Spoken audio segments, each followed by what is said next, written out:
We're back here on First Up, the first stop in your busy day, and we're coming to you live on the World Wide Web at ctntworld.com. You're also getting us on CTV, channels 9 and 13 and cable channel 6 in Trinidad, cable channel 2 in Tobago. Also coming up on CTV for the carnival season is season 3 of Wired.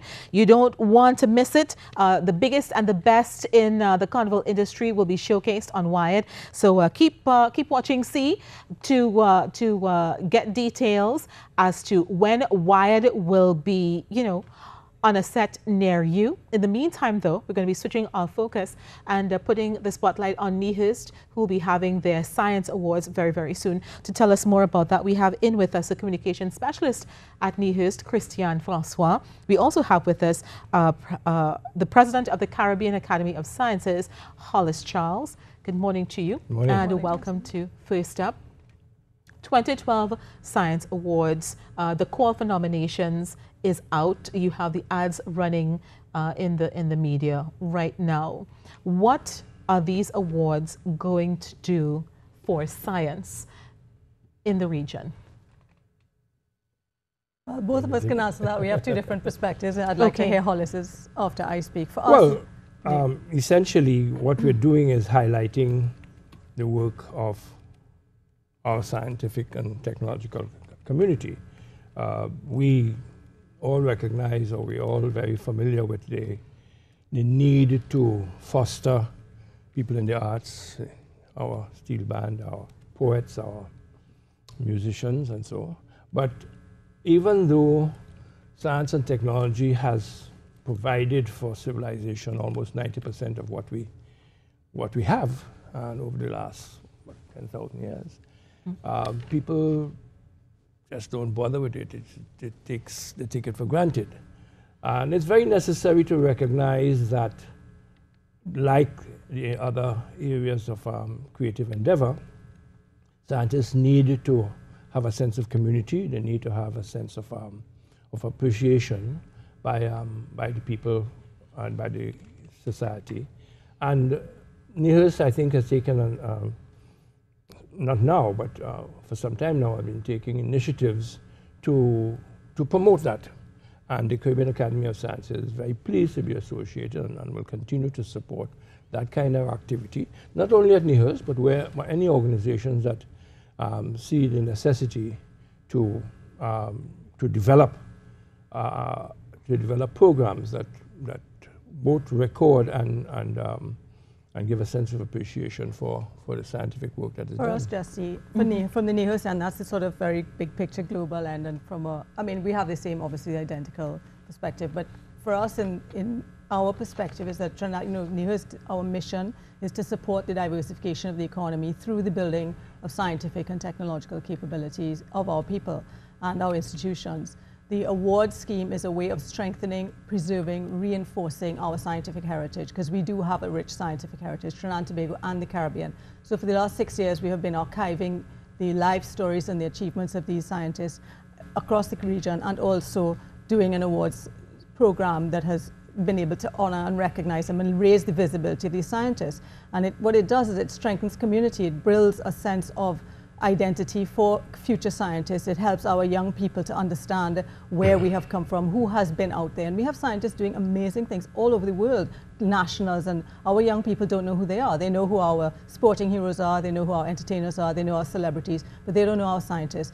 So one of the platforms on which we intend to strengthen the scientific heritage and capability of Trinidad is through the recognition of the people who are doing that work both here and abroad globally, and it's a tremendous amount of work. But what we need for the 2012 awards is we know some of them, but we would like the public to come forth with the nominations. We'd like everyone who knows, and most people don't think they know someone. So the criteria is set on the website, all the details of who is a possible awardee.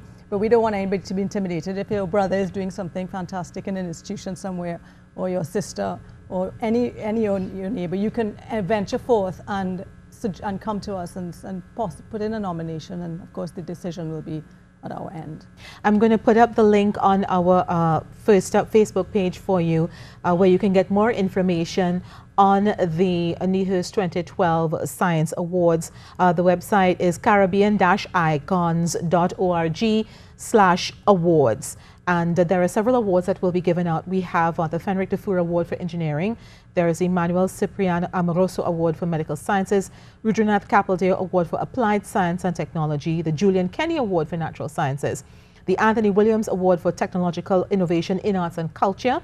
There's the Frank Rampasad Award for the Junior Scientist, the Ranjit Kumar Award for the Junior Engineer, and all of these awards, I'm just in my mind thinking, is this our version of the Nobel Prize?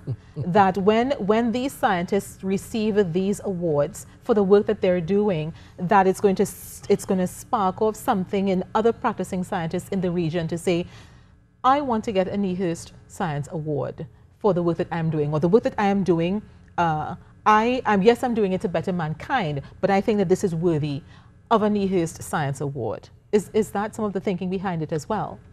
Well, I mean, obviously building that kind of prestige and aura and brand around our awards, these are relatively new awards, and in fact we've sort of rebranded it for 2012, so it's by setting up the new categories. So eventually we would like where the quality of the scientists that are nominated and that do win the awards speak for themselves, so that the prestige of the awards become, I mean, the Nobel Prize is for, you know, I mean, that's a holy grail. Yeah, I mean, it's a holy grail. I'm not diminishing what we do. I mean, it's just a huge standard out there. And but there's nothing. I mean, Hollis is extremely familiar with the world of these organizations that honor and recognize scientists. But certainly, we would hope that by maintaining a high degree of integrity and finding the scientists that do really represent the best of scientific research of our people, both here and abroad, that it becomes has a certain cachet among the scientific community. But I think recognition, I think being, having your own history preserved, because we do that. NIHUS has published 5 volumes recording the lives and the achievements in quite a lot of detail, actually. We do go into some of the nitty-gritty of what those scientific achievements were for the layperson. So if you just read a profile, you'd actually learn something about some high level, at a fairly high level of what those disciplines are involved in. So you're not just kind of finding out where they were born and what they did, but, you know, at a certain level you will learn something scientifically. So yeah, I mean, obviously we intend to keep the brand at a certain level where in time the recognition is something that has a lot of dynamism and energy around it. Hollis Charles, Christiane said earlier that we know our sportsmen, we know our celebrities, we know our politicians, we know our artists, but we don't know our scientists. The work of the scientists, sometimes it's literally invisible to us. You know, they've made our lives much better every day, but we don't even think about how they went about doing that. Now that we have this award scheme, how much of that do you think, or how much do you think it's gonna make a difference, you know, in the lives of everyday people, that they're being reminded, oh yes, a scientist, you know, worked on this and made it possible for you to enjoy this standard of living or quality of life or what have you? Well, that's what you're talking about, is the role of Christiane, which is science communication. And NIHUS itself has, as I said, over the years, been promoting the communication of science. They've done an excellent program on television. But from the Caribbean Academy of Sciences perspective? Yeah, so that communicating about science to the public is a very important facet of supporting science. But the awards are not really going to have that much of an impact on the public, I think. I don't think so. No, I agree with that. So it's all about scientists celebrating themselves? No. It's about recognizing the work of scientists, but it's going to be attractive to scientists and to young people who are thinking of getting into science, so that the promotion of the award is something that we want to do because, as I said, we want to build that recognition among the scientific community.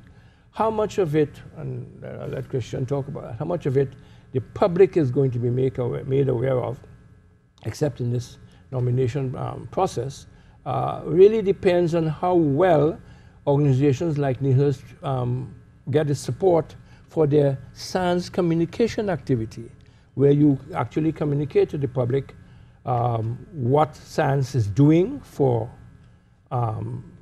society and who are the scientists involved. But the awards, while we support it very, very highly, and we support it because it is a recognition of the people working in science, and it provides a yardstick or a model that young people who are thinking of making their careers can follow. So I just want to say, because there's no way, these awards do not exist in a vacuum. There's not, it's not a one-off thing. So our communications role and our job is to maintain the spotlight, to maintain the visibility, raise the visibility, and keep that visibility, keep that presence alive within the minds of the public. It's very much about the public. It's not at all, well, it isn't at all only about the scientists. Scientific community. It is about transferring that information, the insider element of who they are, where they have been, what they're doing, out to the public. And that's our job. That is our role, to maintain momentum around the awards throughout the years and to continue building that level of visibility and explanation. So we have several mechanisms through video productions we create, through websites, through our National Science Center. We have many mechanisms through which the same type of communication can occur, so that things remain within the public eye and within the public's mind. And how we present that and how we continue to present that will start to build that relationship. The public doesn't have a strong relationship, perhaps, with science and with the scientific community. But so maybe this may be one step towards it's not just one step, it is a key step. It's not just a step. So, and how we manage it and how we continue to build it is going to be the value of that step. All right, folks, I've put the link for information about the 2012 Science Awards on our Facebook page. Keep on looking in the press, because there are ads in which they call for nominations and talk about the different awards that will be up for grabs. For people under 35 with exceptional abilities in science, you can win a Junior Scientist Award as well. So if you know someone who's doing really well, who's doing cutting-edge work, feel free to nominate them. Nominations close next Saturday, January the 28th, and I'll put some more details there for you on our Facebook page. And also they can call in if you're not clear, if you want help, if you want to understand, how do I know if this person, I mean, we're not going to wait anything, but you can call in for support. Okay, I'm going to put the contact information there for you on our Facebook page, and that's going to have to do it. We've run out of time. And the awards, when are they? When are they? Oh, yes. Well, they'll happen in the middle of the year. Okay, so the awards it's going to be a very, I should say, it's very transparent, very rigorous award selection process. Okay, so the awards later this year, but deadline for nominations next Saturday, January the 28th. That's going to do it for this hour. We've got news, and then we come back with a focus on Carnival in the next hour. Thank God it's...